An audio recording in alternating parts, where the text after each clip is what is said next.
네, 안녕하세요. 이번 시간에는 여러분한테 이그잼 언더바 알파.파이썬이라고 제공한 ECG 신호 중에 알파파를 시각화해서 분석하는 방법에 대해서 같이 공부해 보도록 하겠습니다. 자, 우리 뇌파 데이터에서 알파파 주파수 대역은 8에서 13Hz가 되겠습니다. 요것만 따로 추출해서 시각화하는 것은 어떤 그 사람의 그 심리적 안정도나 어떤 명상 깊이를 측정하는데 많이 사용하는 방법입니다. 자, 이를 위해서 FFT, 그러니까 고속 풀이의 변환 결과값 중에 8에서 13Hz에 해당하는 파워만 합산해서 실시간 그래프로 그려주는 프로그램이 되겠습니다. 대역 필터링은 np.where 프리퀀스는 8보다 크고 프리퀀스가 13보다 작거나 같다. 이것은 알파파의 대역이겠죠. 그래서 이 코드가 수많은 주파수 성분 중에 우리가 원하는 알파파 8에서 13Hz 구간만 골라내는 그런 예제 프로그램이 되겠습니다. 이 알파파는 안정도 측정, 그러니까 눈을 감고 마음을 편안하게 하면 그래프가 위로 피크되는 것을 볼 수가 있습니다. 반대로 눈을 뜨거나 복잡한 계산을 하면 그래프가 낮아지는 것을 볼 수 있습니다. 우리가 어떤 판단을 할 때 임계값, 스레스홀드 값을 설정을 해야 되는데 만약에 알파파 수치가 특정 기준, 예를 들어서 300을 넘었을 때 안정된 상태입니다 라는 메시지를 출력하도록 확장할 수도 있습니다. 다시 말하면 알파 웨이브는 뇌파 연구에서 가장 기본적이면서 중요한 그런 파형이 되겠습니다. 이그잼 언더바 알파 소스 코드를 바탕으로 해서 알파파의 특성과 이를 소프트웨어적으로 어떻게 분리하여 시각화하는지 자세히 설명해 보도록 하겠습니다. 다시 말하면 알파파는 보통 8Hz에서 13Hz 사이의 주파수 대역을 가집니다. 알파파의 상태는 심신이 안정을 찾고 휴식 중일 때 혹은 눈을 감고 명상에 잠길 때 가장 강하게 나타납니다.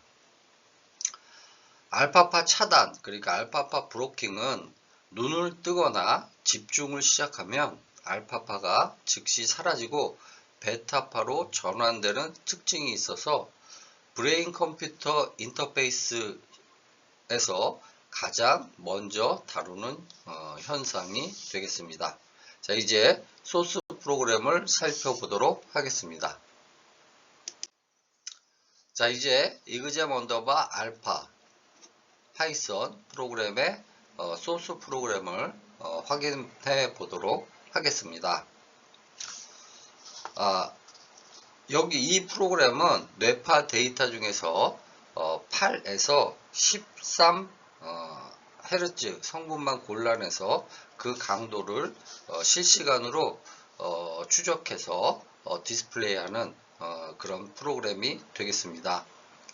먼저 그 포트 설정을 하고 그 다음에 보드레이트 설정하고 샘플링 주율을 256으로 하고 그 다음에 창 크기를 512로 했습니다. 뭐 창은 여러분들이 띄운 다음에 드래그를 해서 크기를 조정할 수가 있습니다.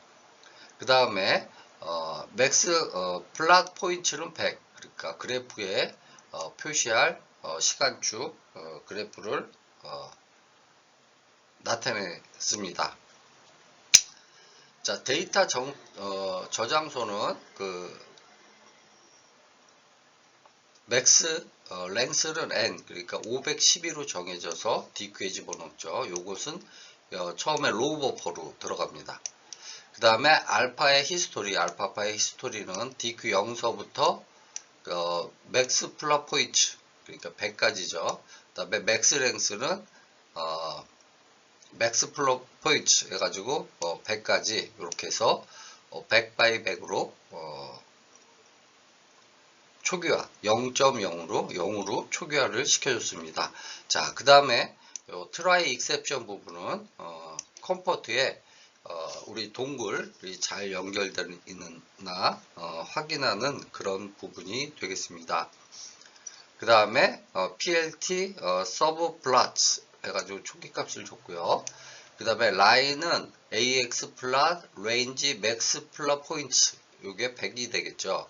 그 다음에 알파 히스토리 컬러는 마젠타, 그 다음에 로우는 2로 정해줬습니다. 자, 그 다음에 Y축의 값 0서부터 500으로 정해줬고요. 그 다음에 타이틀은 리얼타임 알파 웨이브 파워에서 8부터 13 헤르츠다 이렇게 표현을 했습니다. 자, 그 다음에 Y축 레이블을 릴레이티브 파워, 그 다음에 X축은 타임 스크롤링 이렇게 줬고요. 그 다음에 그리드는 알파 0.3 이렇게 세팅을 했습니다. 자, 그 다음에 이제 메인 함수를 보겠습니다. df 알파 파워가 되겠습니다.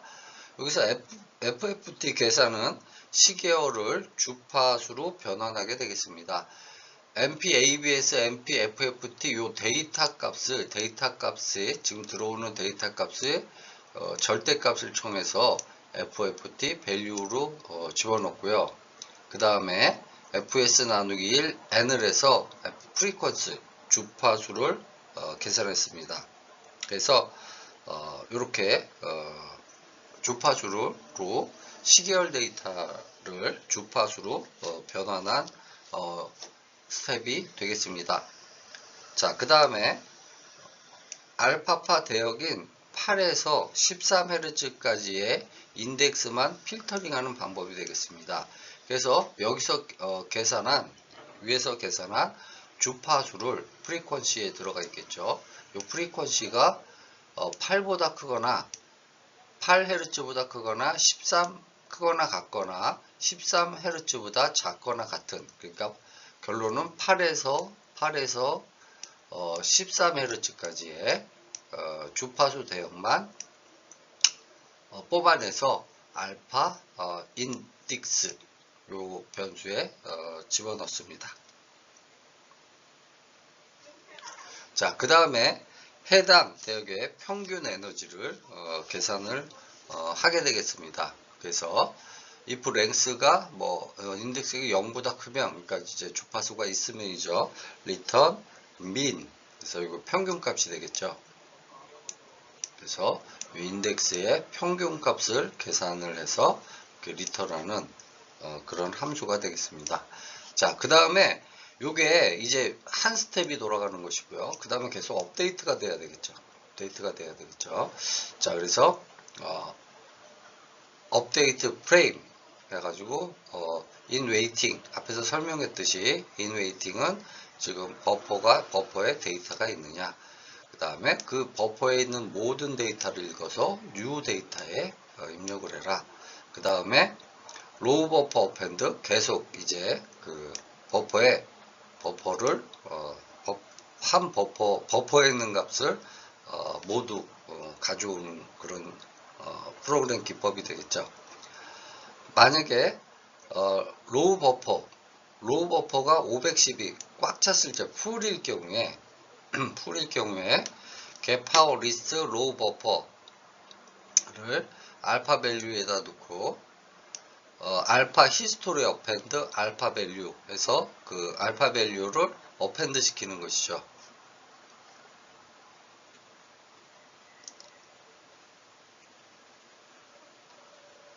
자, 그 다음에 y 데이터 값을 히스토리로 해서 수치가 높으면, 그러니까 우리가 원하는 수치보다 알파 밸류가 높으면 이렇게 조절을 해주게 되겠습니다.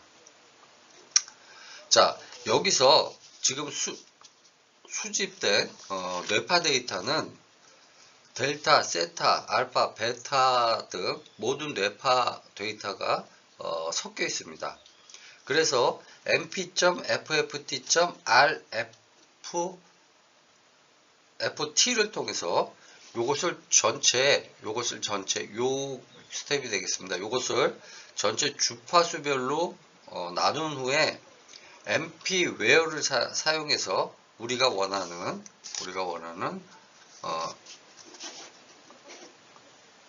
자, 요 부분이죠. mp 웨어를 통해서 우리가 원하는 8에서 13Hz까지의 데이터만을 집계하게 됩니다. 자, 요게 파형 분리의 핵심 과정이라고 보시면 되겠습니다. 그 다음에 이제 실시간으로 기록을 해야 되는데요. 알파 히스토리는 DQ의 맥스 플러 포인트의 맥스 랭스는 맥스 플러 포인트라는 히스토리가 있습니다. 자, 특정 시점에 알파파 수치 하나만 보여주는 것이 아니고 DQ를 통해서 과거 100개 시점의 알파파 변화량을 저장을 합니다. 자, 이를 통해서 알파파가 점진적으로 상승하는지 혹은 급격히 떨어지는지 트렌드를 관찰을 할 수가 있습니다. 자, 이 프로그램을 실행을 한 후에 눈을 감고 편안하게 이제 호흡을 합니다. 그 다음에 그래프에 보라색 선이 위로 솟구치는 것을 확인할 수 있습니다. 또한 눈을 뜨거나 갑자기 어려운 암살을 할 경우에 알파파 수치가 바닥으로 떨어지는 알파파 차단 현상을 실질적으로 관찰할 수가 있습니다. 사람마다 뇌파의 진폭이 다르니까 신호가 너무 작게 보인다면 여기서 우리가 줬던 값 AX, Y 스트림을 조절하면 됩니다. 그래서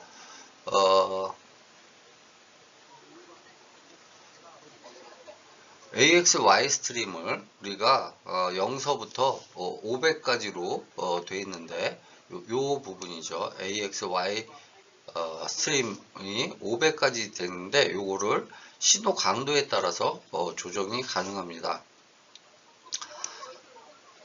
만약에 신호가 너무 작게 보이면 이 값을 조절해서 여러분들한테 맞는 환경을 설정하는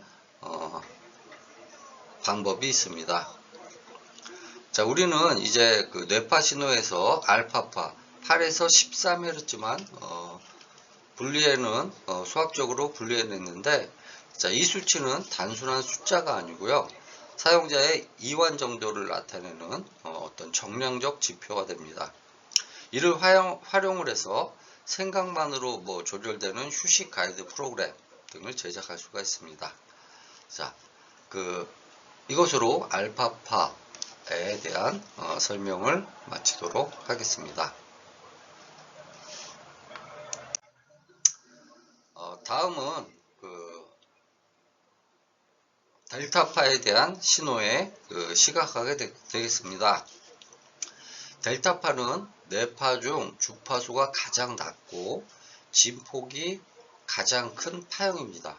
그래서 0.5에서 4Hz죠. 그래서 주로 깊은 수면, 무의식 상태나 아주 어린 영유아에게서 지배적으로 나타나는 파형이 되겠습니다. 깊은 수면과 무의식은 깨어있는 성인에게서 델타파가 높게 나오면 보통 아주 졸린 상태이거나 뇌기능의 일시적 저하를 의미할 수가 있습니다. 자, 여기서 움직임 노이즈를 주의해야 되는데요. 델타파는 주파수가 굉장히 낮은 범위죠. 파형 중에서. 그렇기 때문에 눈을 깜빡거리거나 고개를 움직이는 근육의 움직임이 델타파 신호로 오인되는 경우가 매우 많습니다. 그래서 그래프가 갑자기 피크가 된다, 치솟는다면 뇌파가 아니라 움직임 때문일 확률이 높기 때문에 파형을 측정할 때 몸을 고정해서 측정해야 됩니다. 데이터 창 크기 이 프로그램에서 n은 델타파가 1초에 한 번에서 4번밖에 진동하지 않는 파형입니다. 따라서 n 값을 1024 이상으로 크게 잡아줘야 저주파 분석이 정확해집니다. 응용 팁은 졸음 감지가 되겠습니다. 알파파와 델타파 수치를 동시에 계산을 해서 만약에 알파파가 줄어들고 델타파가 늘어난다면 혹은 세타파가 늘어나면 졸음 감지가 된다고 볼 수가 있습니다. 자, 그래서 이것은 여러분들한테 이 그림은 이그잼 언더바 델타 파이썬 프로그램 예제를 제공한 것이 되겠습니다. 그래서 이 프로그램을 한번 실행해 보시고요. 그 다음에 이 프로그램에 대해서 다시 설명하도록 하겠습니다.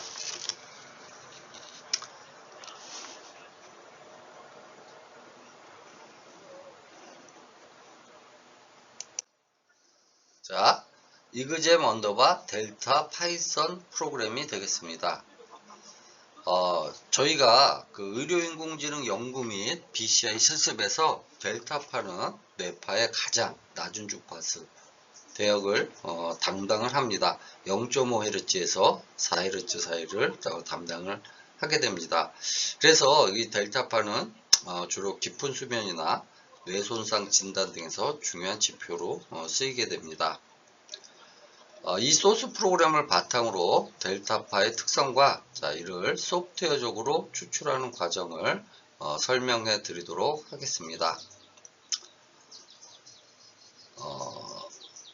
다시 말씀드리면 그 델타파는 무의식에 가까운 깊은 수면, 딥슬립 상태에서 지배적으로 나타나게 됩니다.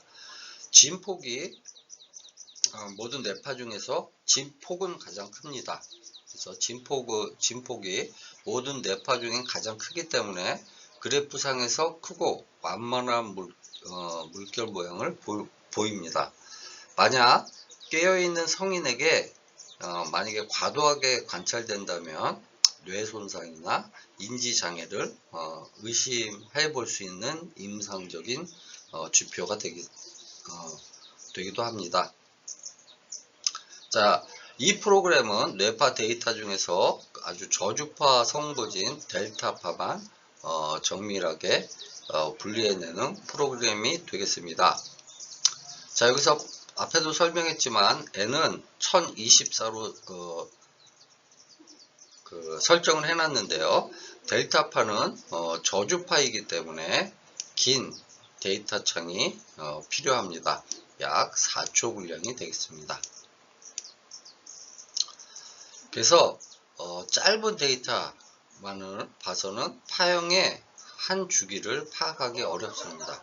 그래서 이 창에서는 1024개 약 4초 분량의 데이터를 한 번에 분석해서 저주파 분석의 정확도와 시각적인 효과를 높였다고 보시면 되겠습니다.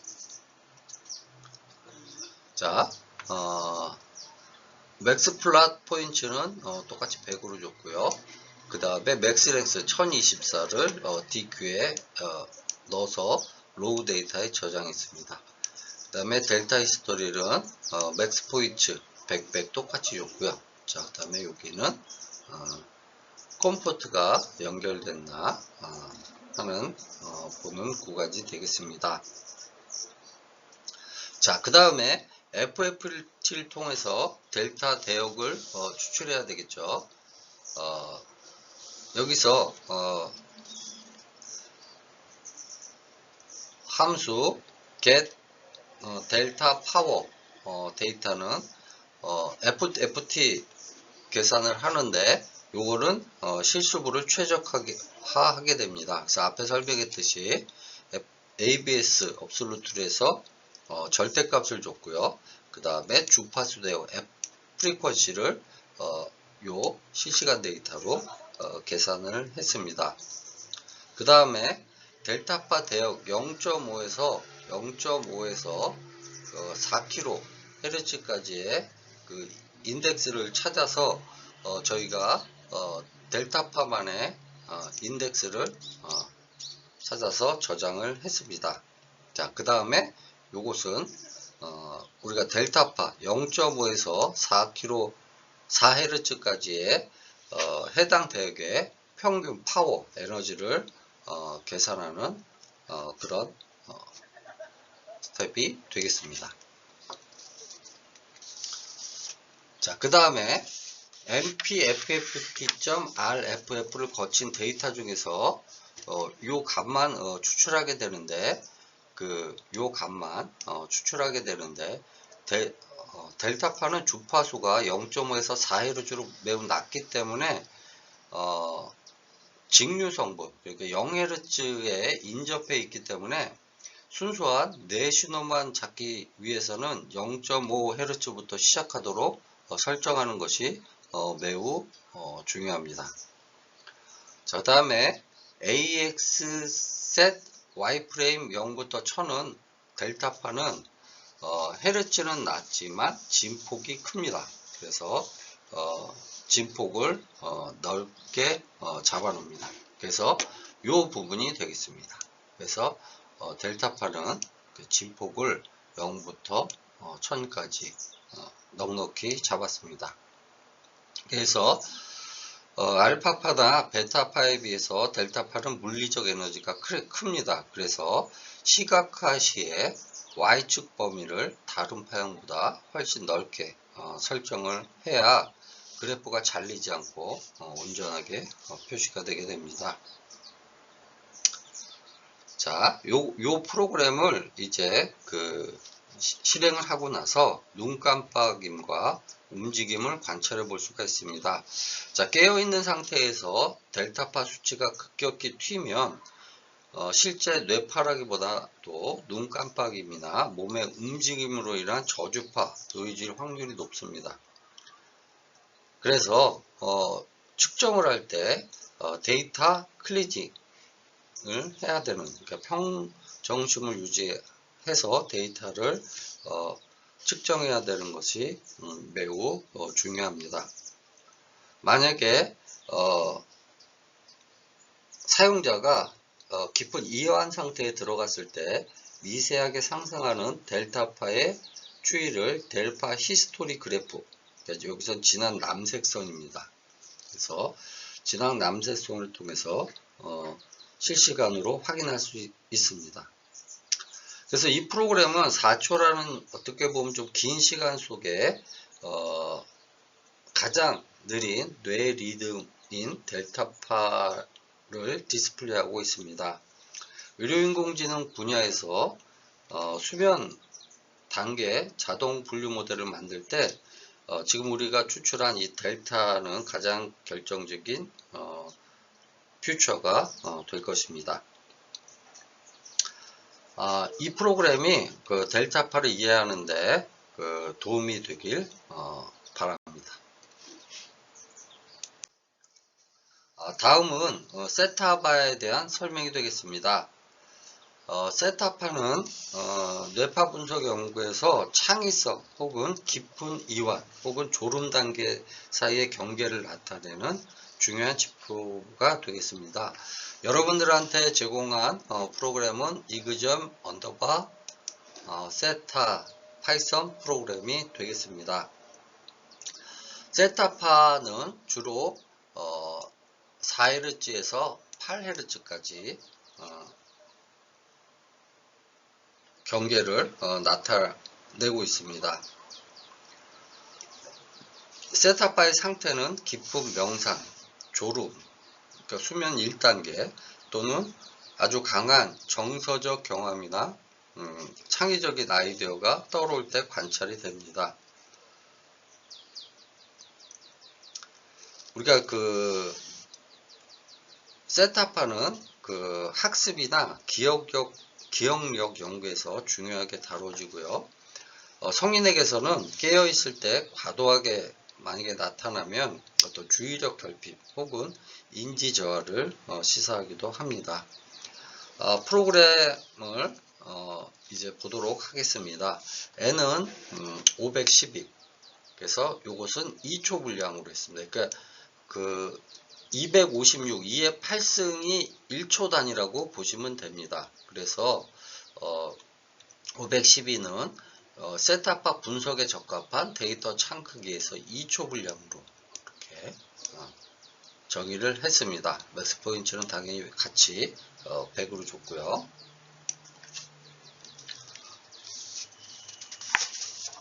그 다음에 셋탑파는 4에서 8Hz로 비교적 느린 파형이기 때문에 너무 짧은 차용을 사용하면 해상도가 떨어져서 알파파와 혼동이 될 수 있습니다. 그래서 512개 샘플을 사용해서 델타파보다는 빠르고 알파파보다는 느린 어떤 세타파 특유의 리듬을 잡아내도록 예제 프로그램을 작성했습니다. 함수를 보겠습니다. df get 세타 데이터, FFT 계산을 하게 되고요. 그래서 프리쿼시 시간 영역을 주파수 영역으로 바꾸고요. 그 다음에 세타파에 대한 4에서 8Hz의 그 인덱스를 필터링 하게 됩니다. 그 다음에 프리퀀시에 대한 그 평균 에너지를 구하는 이렇게 미인 구하는 부분이 되겠습니다.